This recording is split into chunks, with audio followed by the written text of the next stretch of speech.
work. Can I have a penny? You took a bunch of them, remember? The other day. These are the same ones from the other day. Where the...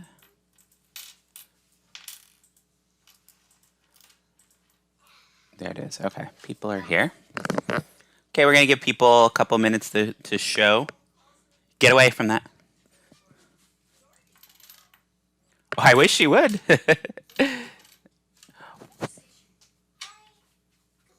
Daddy's working. Can you come out and show me your new toys? Oh.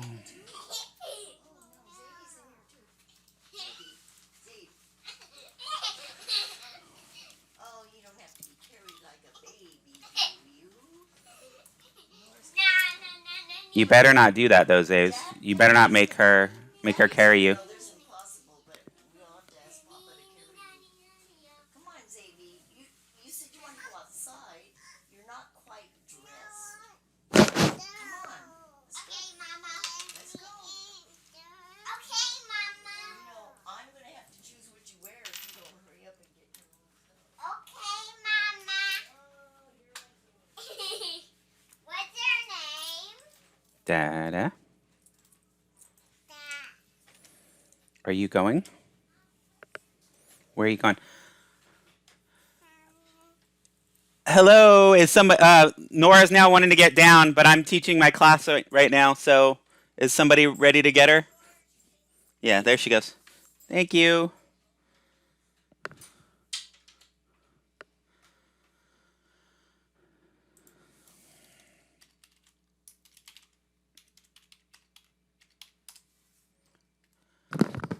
Hello, everybody. Kind of a chaotic morning.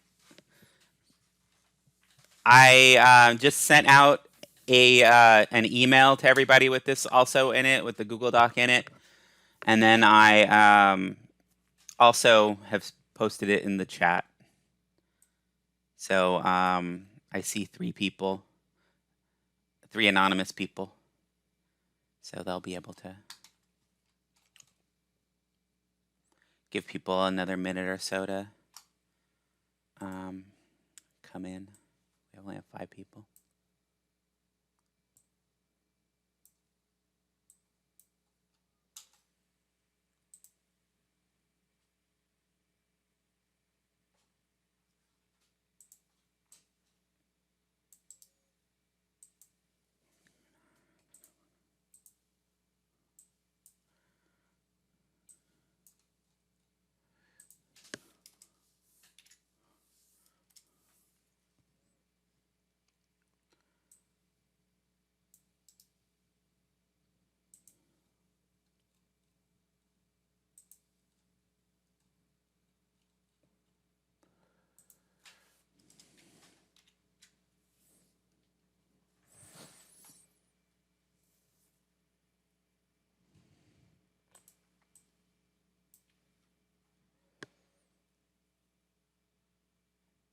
Okay, so I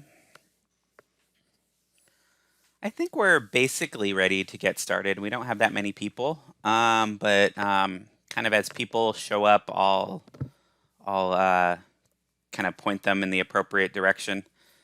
Good morning, everyone. I hope that your weekend was pleasant. It's nice weather this weekend, so we actually got out. We went on a hike. It was I think it's the first time we were off the island, but we were able to go hiking over in a place in San Leandro. So that was actually kind of nice.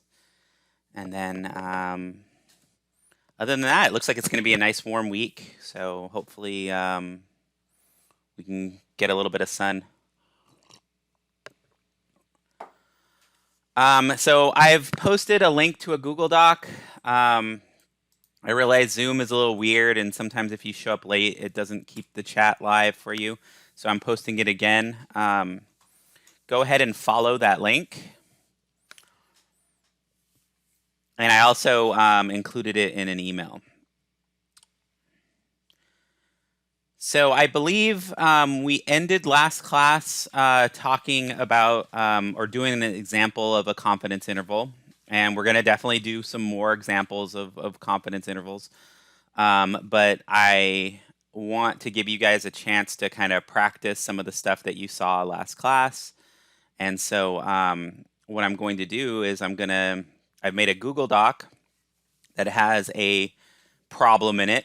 And what I would like you guys to do is to get into group, or I'm going to get you guys into groups. I'm going to have you guys in breakout rooms. And in those breakout rooms, I'm going to ask you to basically answer these two questions. And then we're going to bring them back and we're going to have like a little bit of a discussion. Then I'm going to do some more examples because I believe I only completed like one example last Wednesday.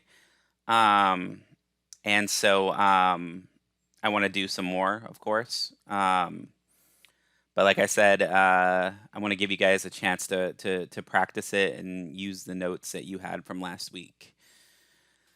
Okay. Alrighty. So once again, I'm going to post the link to the Google Doc with the warm-up question right there because I think Anna just came in. And so we have enough for what looks like two groups. And so I'm going to ask you guys, so here's the doc. Once you follow the link, you guys should be able to see this right here. And it has spots to write for group 1, group 2, group 3, group 4. And then same thing on here for question 2, which relates to question 1. It's basically using the interval that you just computed. And so what I'd like you guys to do is, when I do the breakout room, I'm going to call you guys group 1 or group 2. And then I want you to only write in that little spot. And as you guys write, I can put in little comments and stuff like that. So just be aware of that. And I'll probably break in to kind of talk to you guys about some of the computations. Okay. So as you guys go into the breakout room, they definitely work better with at least with audio. I think that the talking I think helps out a lot.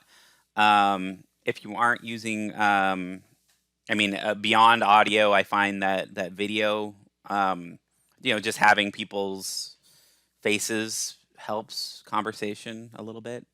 Like human beings really like to see people. If you're still not comfortable with that, that's okay. But what I would also encourage is, even though everybody can see the same doc, sometimes it helps if one of the members of the group who feels technically inclined just shares their screen, that actually has the work on it. That also helps to, I think, focus everybody. So what I've noticed in these breakout groups. So here I'm going to create the rooms. And that's what we got for the first group. That's what we got for the second group. Okay, so I'm going to go ahead and open these up. And we're going to take about, let's say about 15 minutes to answer both questions.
Hello, Erica.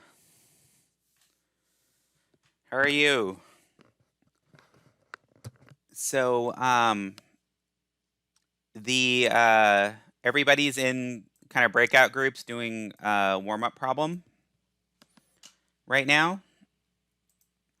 And so, did you get the email that I sent out with the meeting link and the Google Doc link? Erica? You're the only one in this room.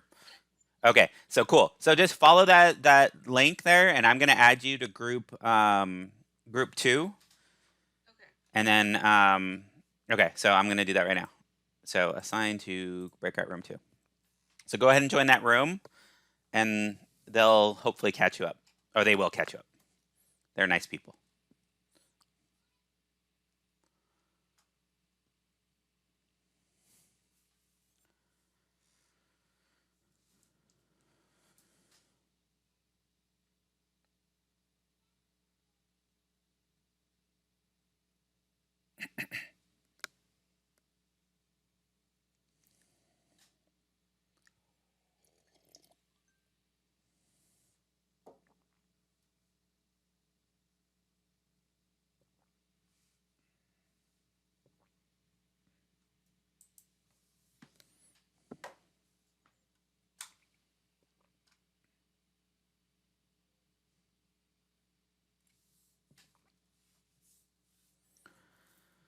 Okay, so I'm gonna go ahead and join.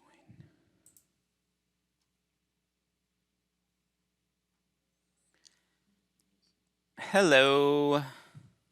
Hello, David. How you guys doing? Good. I just got the margin of error Okay, good. for the first one. I think if I did it correct, it's just tough to like plugging this plugging the formula or everything into the formula into the calculator Mm-hmm. is just a little complicated. Okay. Because there's a whole bunch of parentheses, but the number that I got is pretty close to what we got last Wednesday when we got a margin of error number. Not the exact value, but like it's just 0.025 or Yeah, it because these are actually both. So the margin of error, probably mostly depends on the sample size, and that's gonna be something that we're gonna kind of explore. And I think the example that we had in class the other day was also like 1,000 participants. So it wouldn't surprise me that they're fairly close to each other. okay. But I'm gonna go ahead and I'll share my screen real quick, and just to kind of talk to you guys about entering into your calculator. I have the old fashioned kind right now. So mine is what is going to require a lot of parentheses or more. If you have a newer one, the calculator itself actually will draw the square root symbol kind of everywhere you need it to be, and so you can actually see that everything's underneath. But I'll go ahead and what's like the first thing that you guys needed to do in order to start this confidence interval?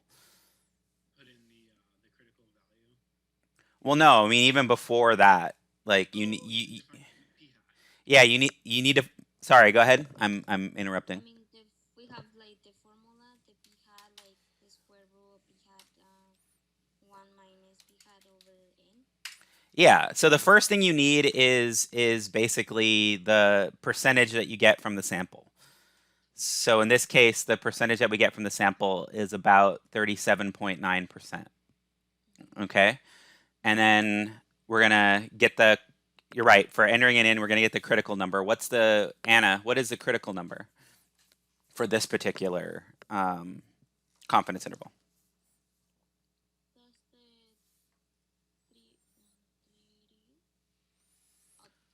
the 90%.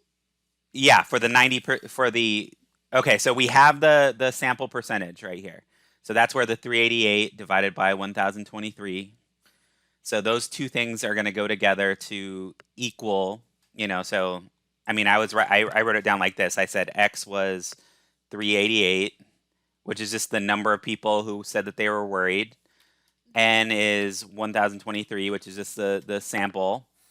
our p hat here is just the dividing both of those, which we get 0.379. Okay, so now that I have those three things, what else do I do?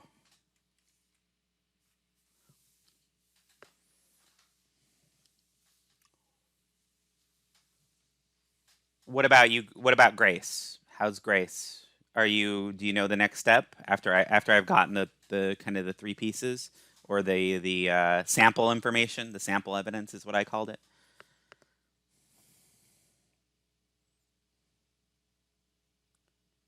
It's okay. I mean, we only really did one example. After that we gotta plug in again on the formula the critical value, right? But I don't know how like we started like that. Okay. We got like two numbers, but I don't know how to plug in the numbers on the like I forgot the part. Okay. So what we're trying to get here is the margin of error. Okay. And the margin of error is basically we're going to use this percentage not to say that 37.9% of the world or the country is very worried right now. We're going to use it basically to create an interval that will allow us to kind of narrow down where we think the percentage should be, at least according to this evidence. And how wide we make the interval is what we call the margin of error. Okay, and so that's where we're going right now. We need to compute that margin of error, and the critical number is one of the numbers in the margin of error. Okay, so I'm gonna go, and I believe, okay, no, we have these four people. Okay, so that's good. I'm gonna go ahead, and since now you know you got to get that margin of error. Okay, I'm gonna go to the other group and get them kind of rolling because I don't see a lot of writing down yet on theirs. Okay. Alrighty. I'm gonna leave the breakout room. Go to join the other room.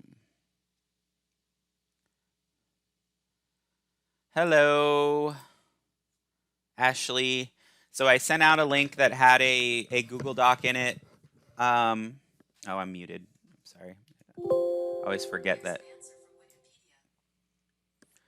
So I sent out a link with a Google Doc in it, and I want you to go ahead, and I'm gonna have you join basically group one, and they should be able to kind of catch you up. We're basically working on two kind of questions, and here before you go in, let me get you the link again, just in case you didn't get the email.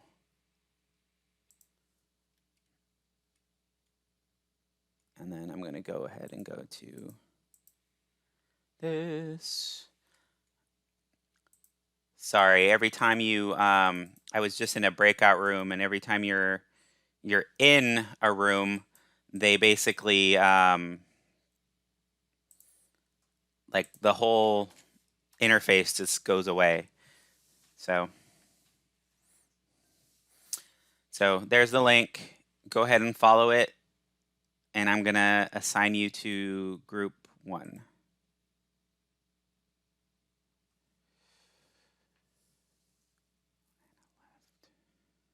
Wait, no, not Anna. Who else was in there? So go ahead and click the join.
Hello. How are you guys doing? You guys are doing homework? I'm stuck. I'm gonna see you later, and the José was trying to help me. Yeah. I know you sent me the email, and I'm sorry I didn't get to respond to it. It's all right. But over the weekend I was going to do that right after class today. All right, so you guys got a margin of error, but that's not the end of the problem. Oh, was that? No, you need to use that margin of error to get an actual estimate. Oh, Where this would come in, right? The p hat minus e. Ding, ding, ding, ding, ding, ding, ding. Oh, the plus and the minus. Yeah, you actually that margin of error. All that's giving you is how wide you need to make your interval.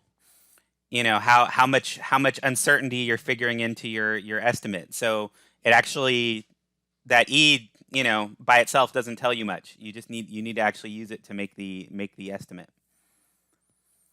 And then there's a question number 2. So after you get this interval estimate, you still have one more question to do. And it's just interpreting what we got right here. So I'm asking you guys a question about basically before somebody said that 40% Americans are very worried. So after you get this estimate of the people that are very worried in America, do you think that is actually gone down? Do you think that the evidence suggests that people are less worried now than they were in April? Okay. All right, cool. So I'll be back.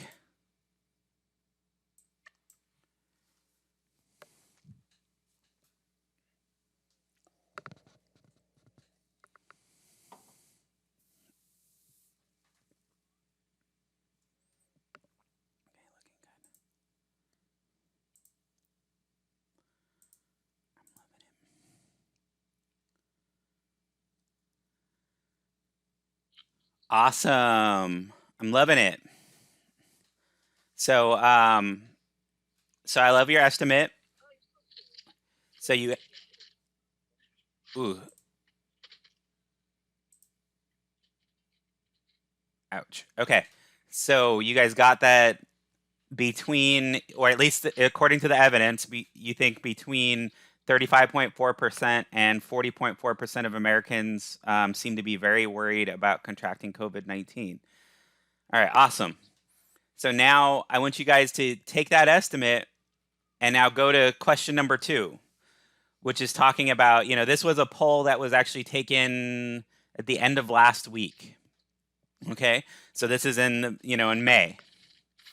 So back in April, there was a report that said that 40% Americans were very worried.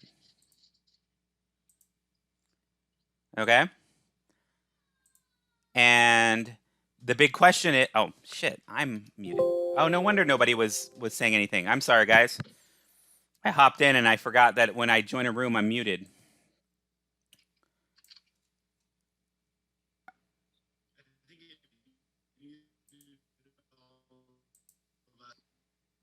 All right, cool. So let me go ahead and you guys are awesome here. You guys got that according to the sample evidence that we got right here, you're 90% confident that the percentage of Americans who are very worried is somewhere between about 30.4 to 40.4. Okay? So I want you to take that estimate there. All right? And you have the second question, which is in April, this was a survey that was taken, at the end of last week. That was reported at the end of last week. And in April, a report stated that 40% of Americans were very worried. And now I want you to look at that interval, and I want you guys to actually discuss this. Does the evidence seem to suggest that people seem to be less worried now than they were in April? Okay? So you have this little estimate for the world. You have this new evidence. We now want to see, how do we interpret the evidence that we have? How do we use it to adjust, kind of our priors? And Do we think that things are changing? Do we think that things are the same? Do we think that it's better, that it's worse? Like, how do we interpret what we just computed? And so that's what I want you guys to discuss and write down here in like kind of like full sentences. This is just pretty much like a yes. Well, not. I mean, we're gonna do a full sentence, but it is pretty much like a yes/no, right? It is a yes or no, but I want you to be using the actual interval evidence that you have up there. So you have this projection here that says it's between 30.4% and 40.4%. I'm asking you guys to reflect on what that's saying about if you think that this is telling you that it's actually going down, or the percentage of people that are worried is going up, or the percentage of people that are worried is like staying the same. But I want you guys to reason it out using the interval that you have and what you see in the interval. Okay? All right, so I'm gonna bounce back out again, and I'm sorry that I muted people. It was somebody's mic was really noisy, so I just wanted to make sure that we could talk. Okay, all right, awesome.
Hello, group 2. How's it? Oh, shit. How's the discussion going? So, assuming that the question 1 was up to date, is that for like May? Yeah. This was taken. I think last Wednesday. It was when they reported these results. Okay. So we came to the conclusion that they're a little bit less worried than they were in April. Okay, so Just because the intervals are lower for May than they are for April. okay, so that's what I want you guys to write down on the sheet. So just point out the specifics about the interval. Because you guys said that it was, I think, between 30.4% and 40.4%. So I want you to go ahead and just write down what it is about that interval that makes you believe that it's most likely going down. Okay? And then we're gonna once you guys finish up, we're gonna pull us back into the main room, and we're gonna kind of discuss what you guys wrote down, what both groups wrote down. Okay? Okay. All right, awesome.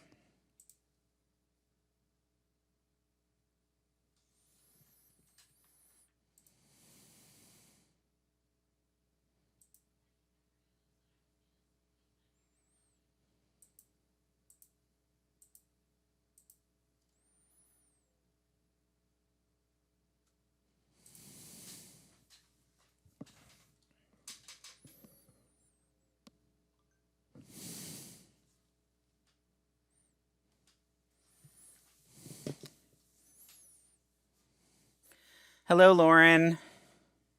Is this Lauren Delgado? Hello?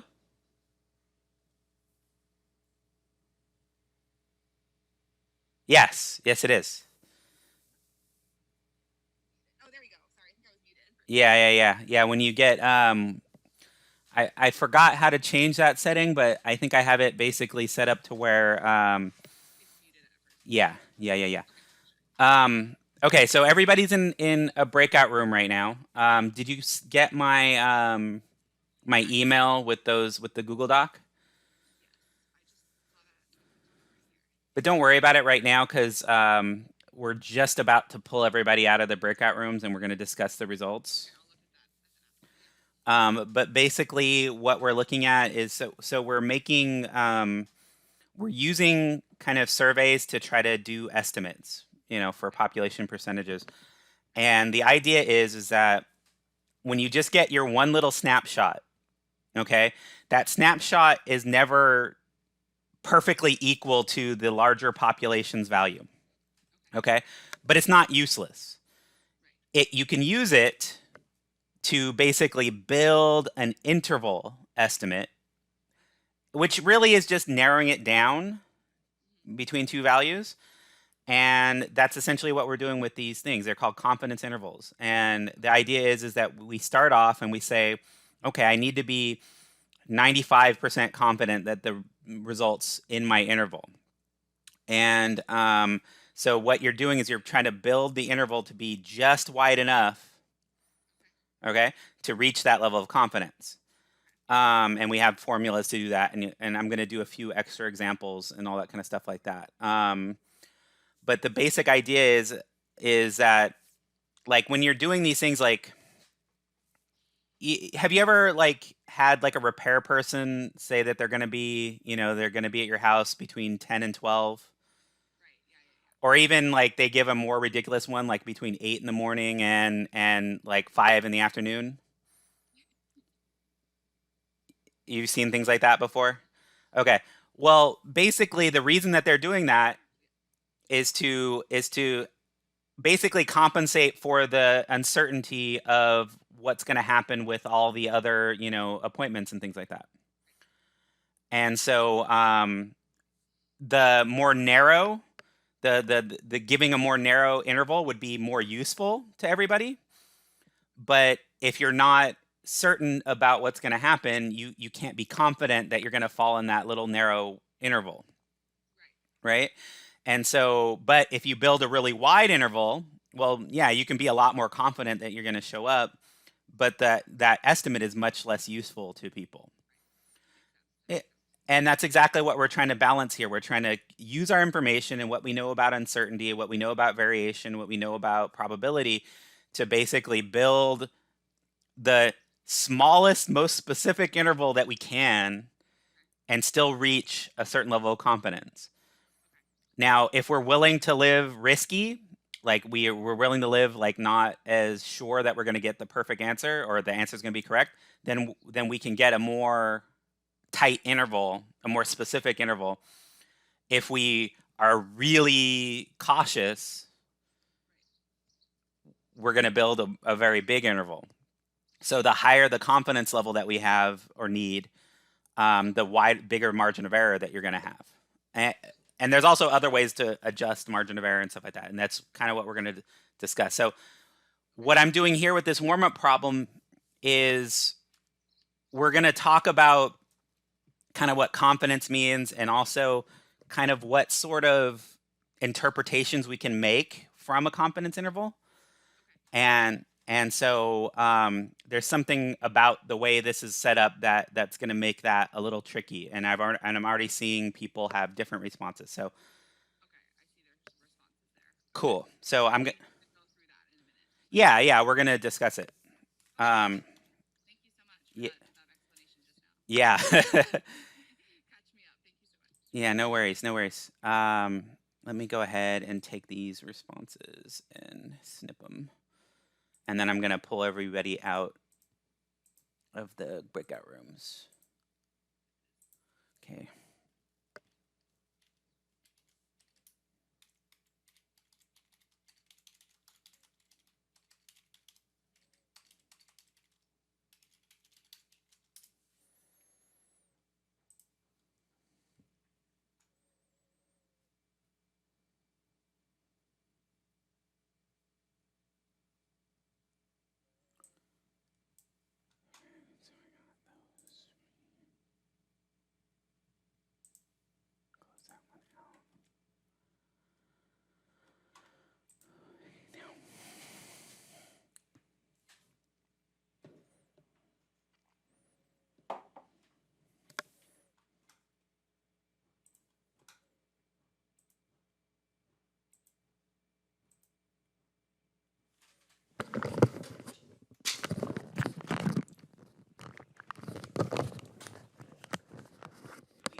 Sorry, everybody.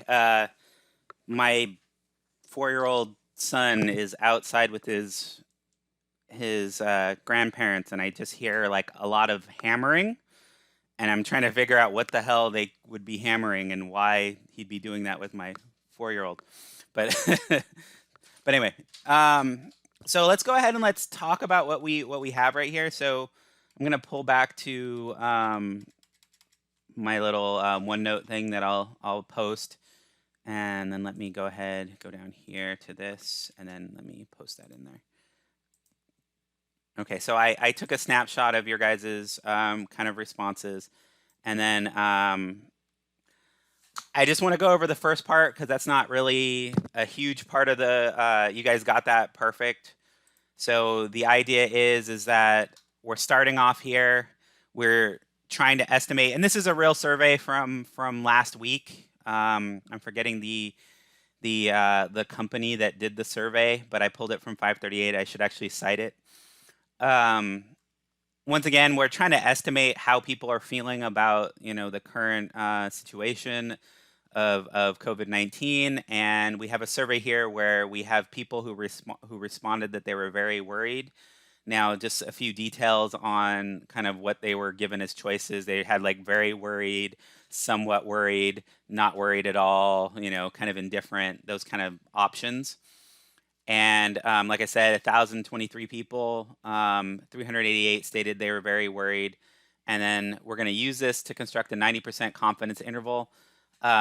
Everybody did awesome. You start off with basically the sample information, and the sample information is just really everything you need to construct a sample percentage. Okay, and so that's 1,023. You have 388 people who were very worried. So if you take 388 divided by 1,023, what you're going to get is, I think it was 37.9% when we rounded 3 decimals. Now, as you guys are doing homework, I tend to think that, or I tend to believe that most percentage calculations in these kind of surveys and stuff like that are fairly useless beyond a tenth of a percent. I mean, the precision isn't really. I don't know. I just don't think you're these kind of things are that precise. So I tend to round to 3 decimal places. But as you guys are doing homework, the homework can sometimes ask you for 4 or 5 decimal places. Basically, as a rule, just try to take your percentage maybe out to like 1 or 2 extra decimal places than what you have to round at the end, and that will prevent you from making kind of rounding errors. Although this process isn't that sensitive to that. Okay, so once again, we have that there to start off with, and once again, this is just our one sample bits of information. The 37.9% just gives us information about one particular sample, which isn't necessarily going to be exactly what the whole nation thinks. And so what we're going to do, though, is we're going to use that one sample to build an interval estimate. And the way we build an interval estimate is basically by saying that P is between that initial value that we got, the initial percentage, plus a margin of error. And I'm sorry, this side will be minus the margin of error, and this side will be plus that margin of error. And once again, what this does is it builds an interval estimate. And the idea is that the true value of P is just somewhere in this interval. Okay? So in order to do this, though, we need to build that E, which is called the margin of error. Okay?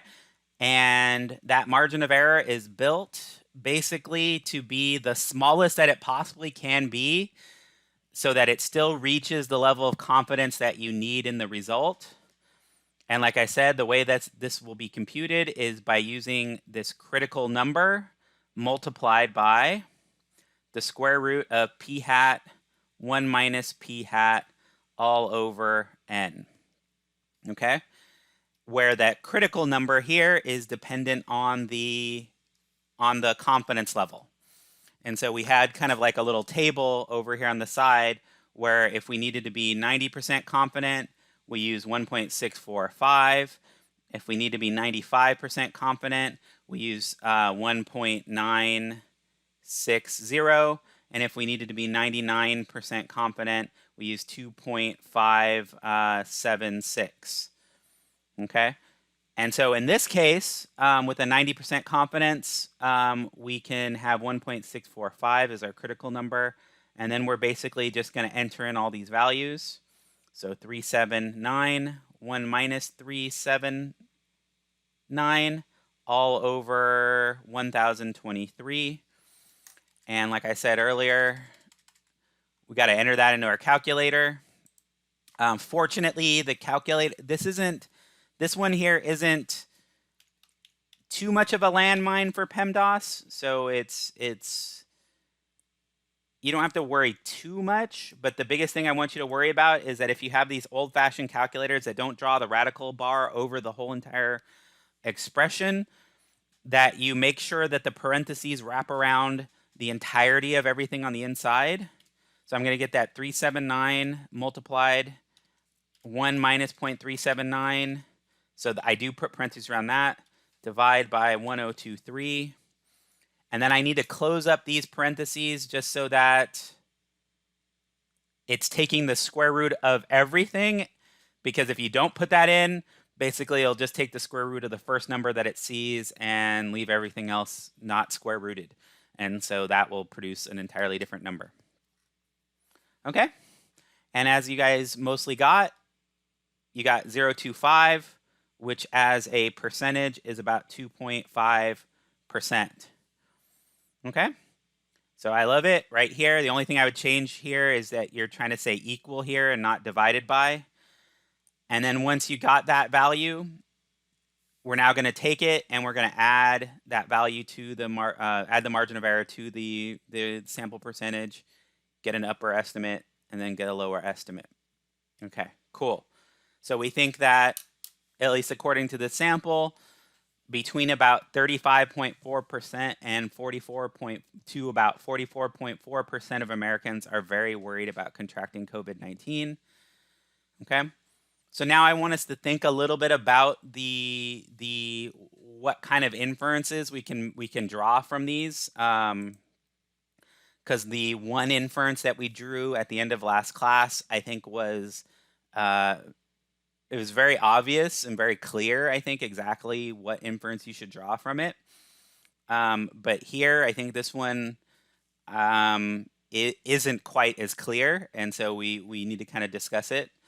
So it says in April, a report stated that 40% of Americans were very worried. Okay, so this was sometime in the past. Just to update you guys, this particular survey took place like right now. This here information was about what happened back in April. Okay, and so we're saying that 40% in April were very worried. That's at least what people thought. And we're looking at this new evidence, and do we think that it's telling us that people seem like less worried? Okay, so I'm going to go ahead and let me go here and get let me get some text going, and I want the text to be, it's okay, I'll do it here. I'm going to get the text to be green so that we can kind of tell the difference. Okay, so I would like somebody from group 1. Okay, so we're oh shit, I copied the wrong one. I'm sorry, guys. So let me go back. Let me just go back to the actual what you guys wrote. Okay, so I'm going to read group 1's, and then I want if somebody can volunteer from the group. I believe that was Jake and Anna, Ashley, and Grace. So it said 40% still falls within our confidence interval, 35.4 to 40.4. So the fear that Americans have for contracting COVID-19 has not changed. So that's what your group said. So can I ask somebody from the group to unmute themselves and tell me what was it about the interval, and just explain a little bit of your reasoning to everybody else.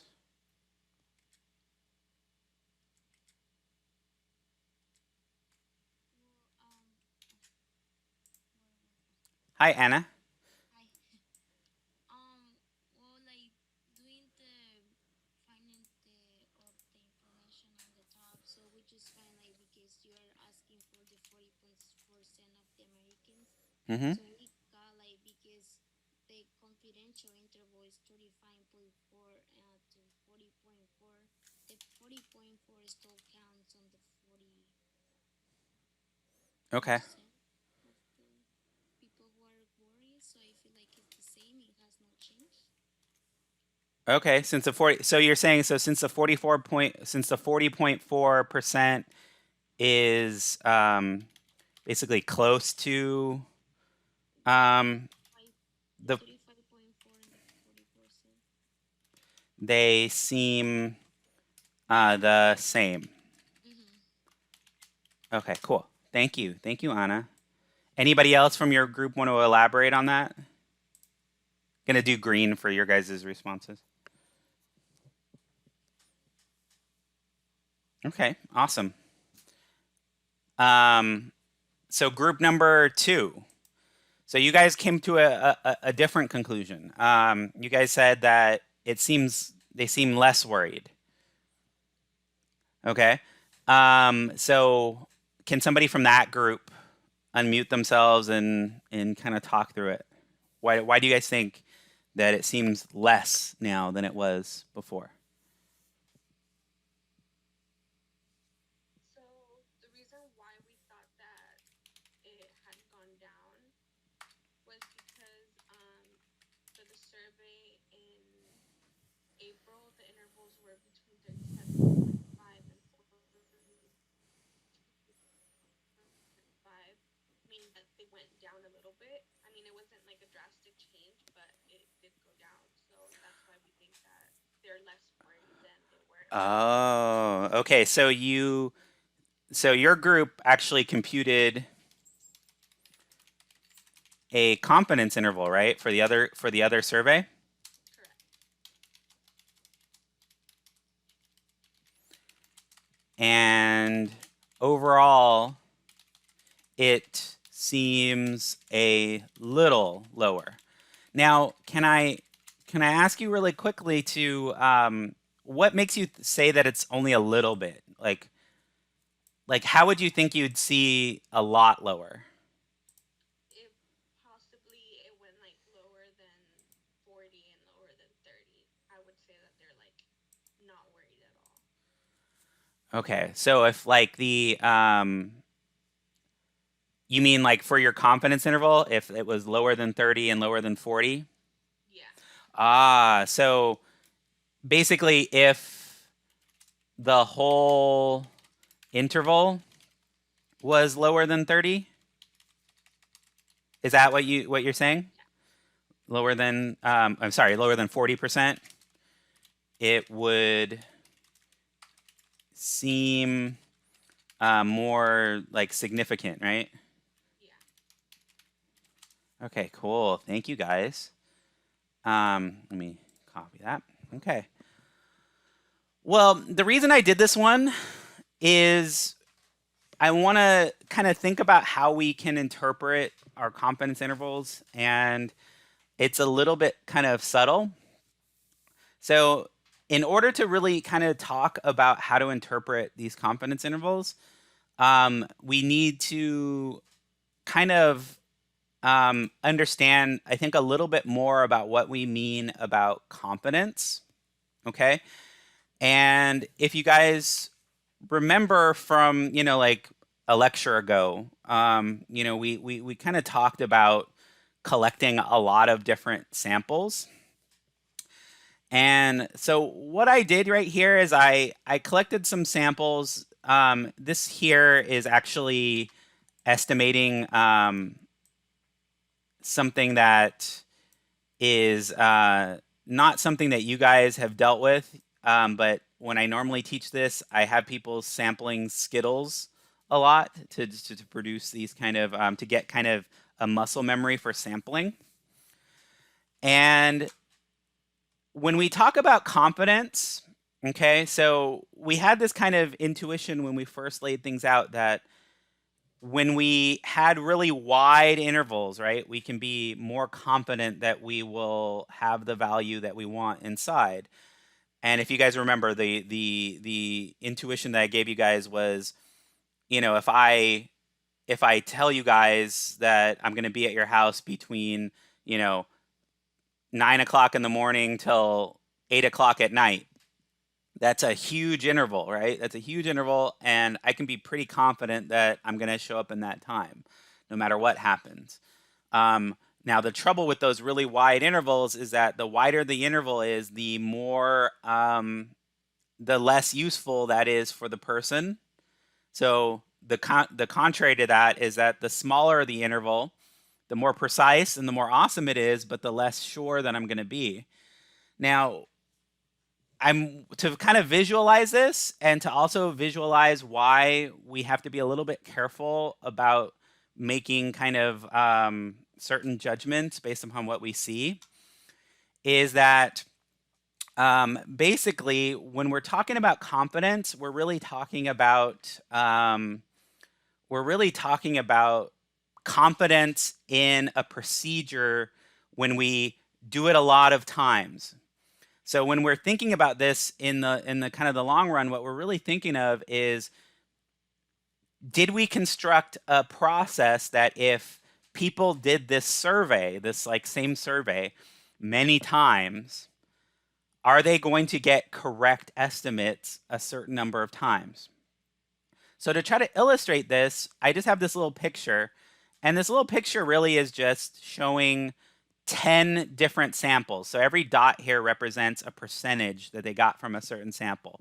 In this case, these were green Skittles. So this one sample here, they got 20% green Skittles. This one, they also got 20%.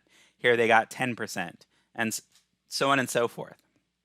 What you see is the green line, or the line right here in the middle, is basically the true percentage that was in that particular cup that we were estimating.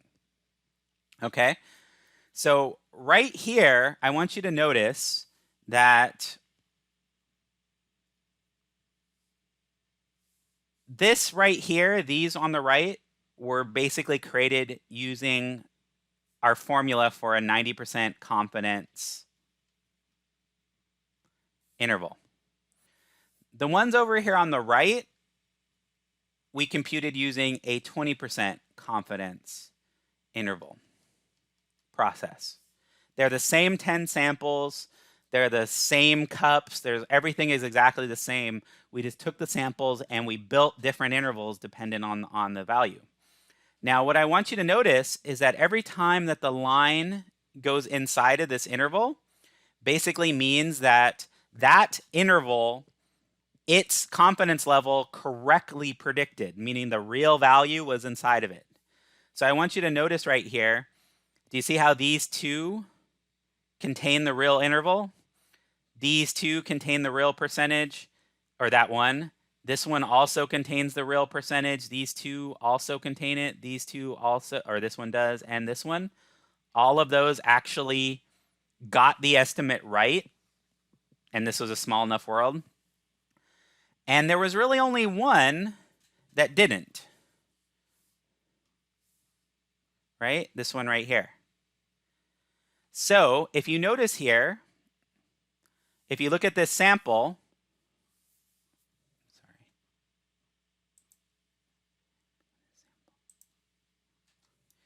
basically 9 out of the 10 samples that we had there correctly identified the true value. Only one of them was far enough away that it missed. Now, what do you get when you actually divide 9 out of 10? What percentage? You get 90%. And this is really what we mean when we talk about 90% confidence or 95% confidence, is when we use these formulas, okay, we are building our intervals big enough such that 90% of the surveys that I take, okay, or 90% of the polls that I take are going to get the appropriate value. And only one of them is not. Okay? Now, with a 20% confidence interval, I want you to note, look how narrow each interval is when I do the 20%. So it's like right over here, right? So narrow, so small. Now, those estimates are actually really accurate seeming, okay? They're very precise. They're very narrow. Like this one here is like basically saying that the percentage of green Skittles is between, say, like 9.6% to 10.2%. Just tiny, tiny, tiny, tiny, tiny. Okay, and they sound really awesome. But the trouble is that they're so narrow that you basically have to be dead on. You have to have a sample that happened to be perfectly aligned for it to produce a correct example or correct estimate. Basically, everything else here missed because it was just far enough away. Okay? Only 2 out of the 10 ended up hitting it, or 20%. Okay? And so the higher the confidence level, we're building bigger nets so that we are going to catch the true value more often than not, or more often than we would otherwise. Now, what the hell does this have to do with how to interpret this confidence interval? That might be your kind of question right now. So let me go ahead, and I think I need to clip this one because I reached the end of my page and I didn't think about it. So I'm going to go to my next page. I was trying to make the notes a little bit more easy to print, so I'm trying to make them letter sized, but then it means I run out of space.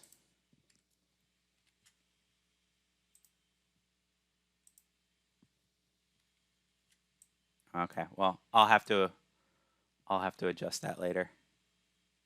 Okay. So what does this have to do with our interpretation? Now, as we said before, the ideal world is a world where there are a lot of these samples. A lot of these surveys are taken, and we have a lot of patterns that we can start to see develop. Okay? That's not often the world that we're living in. Okay? When we pull out a sample, okay, we don't know where that sample came from. We don't know if we happen to have gotten this sample. We don't know if we happen to got this sample, or we happen to get this particular sample. Okay? When we're in this world, we just have this one little snapshot, and we're building our interval around that snapshot. So we don't know if the one little snapshot that we got had the true value right there, or basically missed it entirely. Or, like many of us are assuming, got it kind of close to the middle. And so why is this important? This is important because as we go into our interpretation phase when we're looking at a sample, it makes a lot of sense to us that when we're looking at our interval, okay, so in this case it was 35.4% to 40.4% right there. Okay, it kind of makes sense to us that if we see a 40 right here and it's so far to the right that the fact that they have a lot of space here and not a lot of space here, it's very intuitive for us to think that this means that it's more likely that P is in here than in here. Okay? That seems very intuitive to us. You know, having the whole interval be over here really does feel like it should be telling us that the value is probably more low than high. Our only trouble is that our snapshot, or the p-value that we're looking for, isn't probabilistic. It's something that exists. And what is changing is the sample that you get. It could be below it, it could be above it, it could be right near it, it could be anywhere in that chain, okay? Or anywhere around that particular value. And so when we look at this interval, we can't make this judgment, okay? Because we don't know that our value is higher or lower or in the middle for where the value is. So we can't make this judgment that this is more likely to be here than here. All we can make are these kind of more binary statements, like we think that it's possible that it hasn't changed, or we think that it has gone down. And that happens exactly like when Erica says the entire interval happens to be lower, because it's less likely that that's going to happen. Okay? So as we make our interpretations, we need to be a little bit more careful in not assuming that P is going to be spread perfectly in the middle. Okay? Because of the nature of what we have. I don't feel like I explained that super duper well. So let's go ahead and let's let's do some more examples at least till the end of class today, and then I will come back to this and try to find a better way to demonstrate this. We did this. I've done this before, but usually we do kind of like something interactive in class. So I will think of a better way to explain this, and then we'll come back. So let's just do more examples. Sorry, guys. That was not very smooth. So let's look at this sample right here, and I picked it out to be kind of evocative of something, of a potential issue. So the two examples that we've done, both with the COVID-19 and the Isabel Myers personality test example, basically gave us our information in a very specific way. And we're not always going to be given that same, the information the exact same way, okay? So we're looking at this one right here. It says a national survey of 2,049 salaried workers, okay? Found that 55% believe that a personal satisfaction from doing a good job was the best measure of success. Estimate the percentage of the population who think the same thing with 90% confidence. So at the end of the day, what we're trying to estimate is this percentage. So like I said, the percentage of people, or not even people, of workers who think doing a good job is the most important thing. Okay? Now, I rewrite this to myself just to remind myself, because I think once you're doing a lot of formulas, it's always easy to kind of forget things, forget what you're actually trying to get. This is that value that we're trying to get at, and we don't know exactly what it is. So same as before, I want to pull out some sample info. Okay? And that sample info, like I said, was X, N, and P hat. And in this example right here, we have a sample size. So we're looking for words like survey or random sample. Okay? So we are always going to be given a sample size in these types of problems, because you always have to have a sample to construct a confidence interval. But now what's a little different is that the information about the sample was given to us in a slightly different way. So does everybody see how they gave us that 55% believe that personal satisfaction from doing a good job was the best measure of success? So if you look over here, they didn't give us the actual number of people, okay, and that's what we usually wrote here for the X, who think number of salaried workers who believe that personal satisfaction is important, okay? What they gave us was the percentage, okay? So I'm going to go ahead and write down that percentage. Now, for our formulas, that is really all that we need at this moment. We need to have the sample percentage, okay? Now, as we use our calculators and as we use other kind of processes, I like to have us have all of this information, okay? So usually what I request people to do is when they give you two pieces of information, you can find the third. Now, when you have X and N, right, we can, so P hat is just these two numbers divided. We can do a tiny little bit of algebra, multiplying n by both sides, and we don't have to do that every day, but these cancel out. And what we get is we can find out that x, okay, when we get x right here, we can find it just by multiplying n times p, or n times p hat. So I can take that 55%, and we actually did this earlier when we were working with the two-way tables. Remember when we actually had to construct the counts given certain percentages? Well, that's exactly what we're doing right here. We know that 55% of this group thought that doing the personal satisfaction was the most important part. So I'm going to go ahead and write that down right there. And we can just go to our calculator and just go ahead and multiply it. Okay, 0.55 times 2940.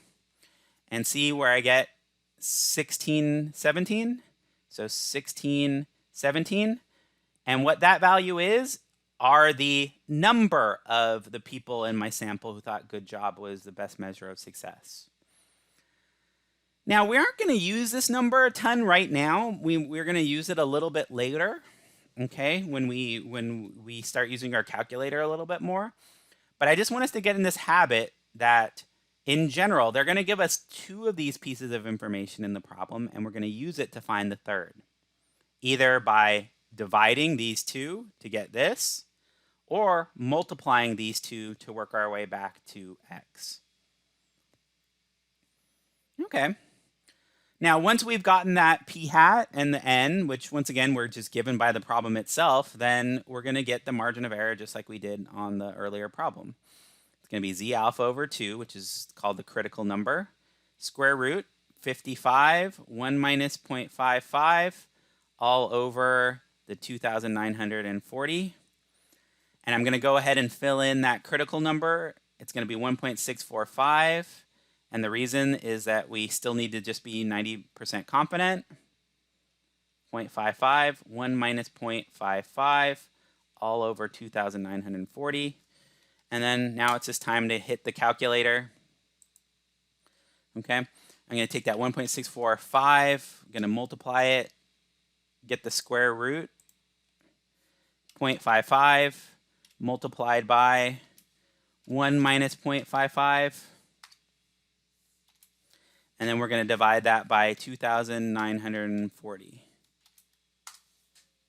Okay? Now I want you to note right here that we get, if I round it to 3 decimal places, this is what I generally like to do, I get 0.15, which is a 1.5% margin of error. Now, I want you to note how that's smaller than the 2% and I think the 3% that we got in the last 2 problems that we did. And that's not kind of by accident. As the sample size gets bigger, we get a lot more information and the sample and the margin of error tends to be smaller. Okay, but we're going to talk about that a little bit later. But I get that margin of error, and all I really need to do from that is I need to take that margin of error and I need to produce the estimate. Okay, so I'm going to take that p right in the middle, and then I get that 0.55 plus the 0.15, and I'm going to get that 0.55 minus the 0.15. And once again, that's just saying that the true percentage of these particular workers who think that personal satisfaction is the most important is going to be between 5, 6, 5 at the high end. And like I said, I'm always sucky at doing doing subtraction in my head. And with all the hammering, I'll probably make a mistake, so I'm going to keep it. So we're going to go 0.535. Okay. And so once again, I'm just going to go ahead and write here just our kind of interpretation. We're going to say that the sample evidence suggests, and I like that kind of wording there, with 90% confidence that the true percentage of workers who agree is between,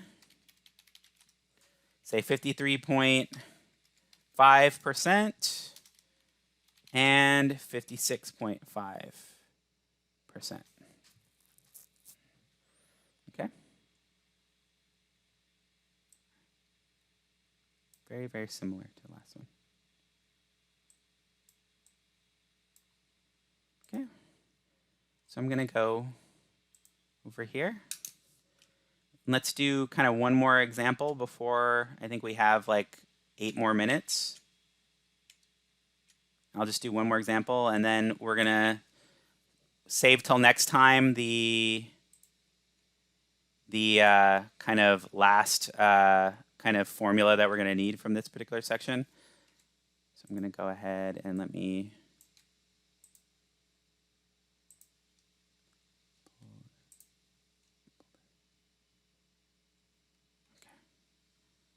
So I'm going to go ahead and, I'm sorry guys. I'm going to snip it.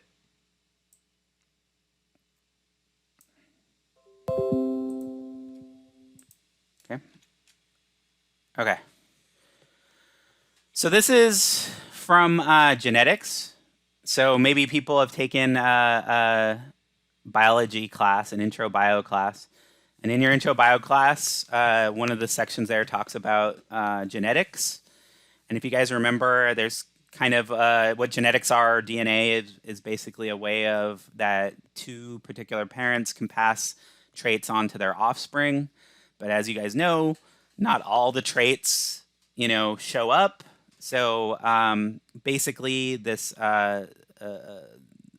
Gregory Mendel conducted some experiments to try to kind of think about how these traits are passed on.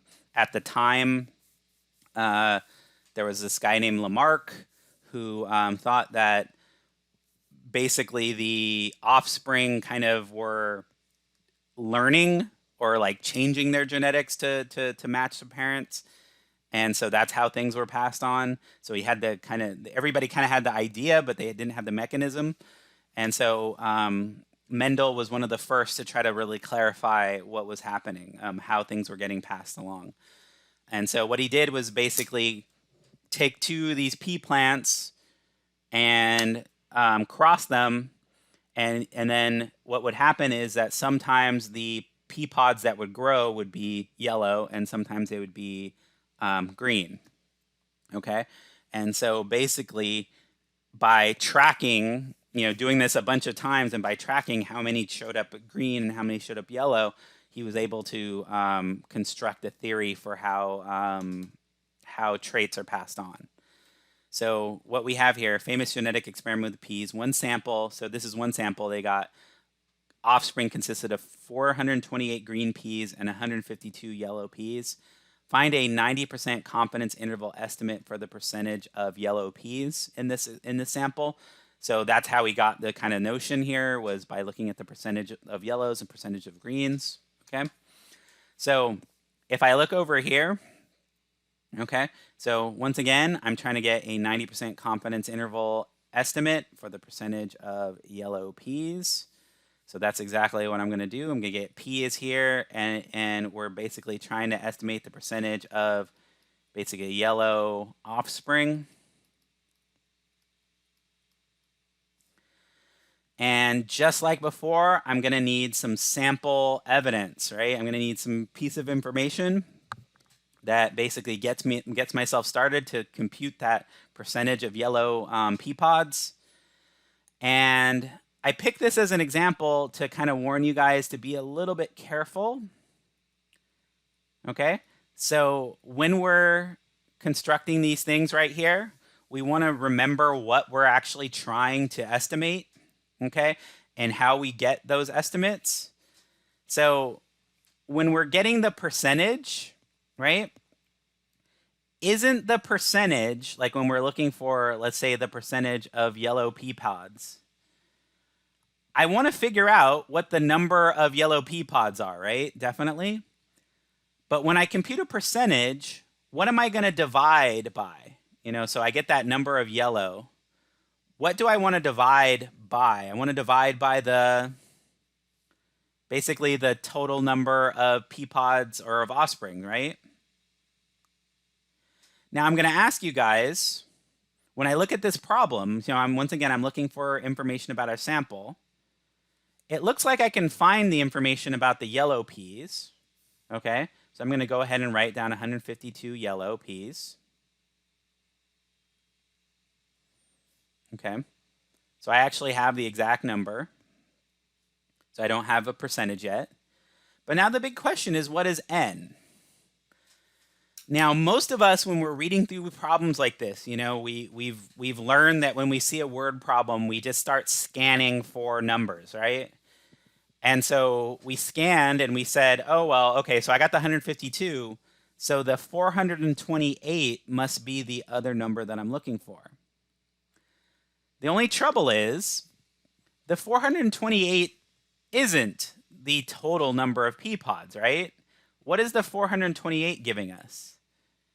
It's really just giving us the number that were green. So we know that we have 152 of these, and we know that there are 428 of these.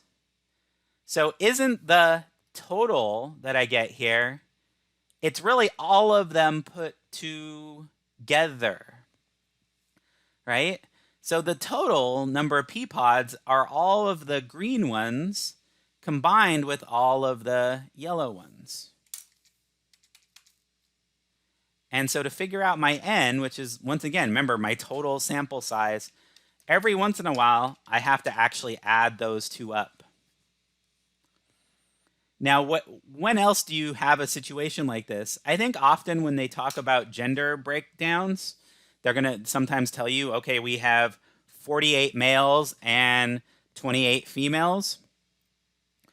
Well, it's not 28 divided by 48. You have to add the two together to get the entirety of the sample size. They're just giving you the breakdown to start off with. Okay? So now to get the p hat, or the percentage, I'm going to divide that 152 by 400, or by 580, not 428. Okay?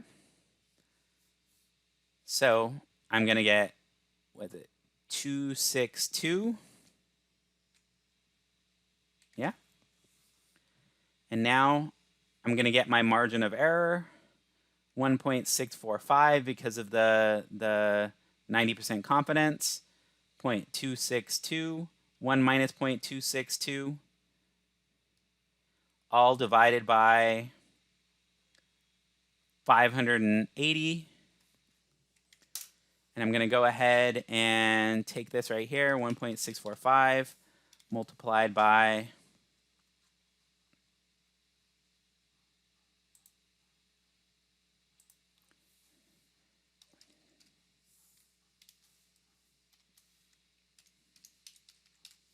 1 minus 262 divided by 580. I get the two parentheses right there. I'm going to get it looks like a 3% margin of error.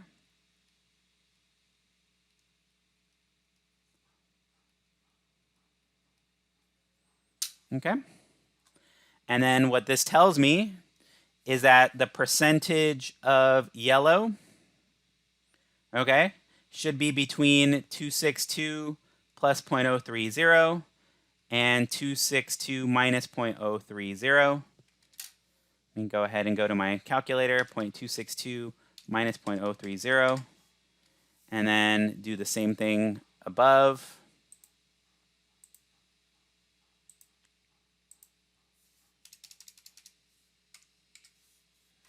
.292. So it's 0.232.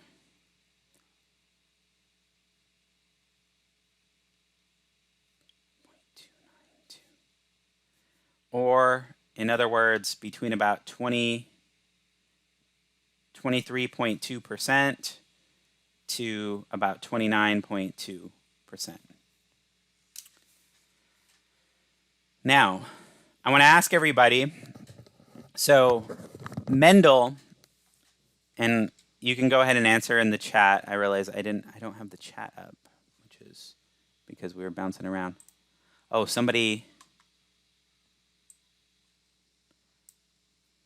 Okay. So once again, we have 232 to 292. So I'm going to ask you guys, so Mendel, in his theory, he made his little Punnett squares and stuff like that and projected that he felt like it should be about 25% as the outcome. So does it look like from this interval right here that 25% is a possibility? Does it look like 25%? So like I said, they theorize that 25% is the true percentage. Does it appear that this corroborates that, or at least leaves it open as a possibility?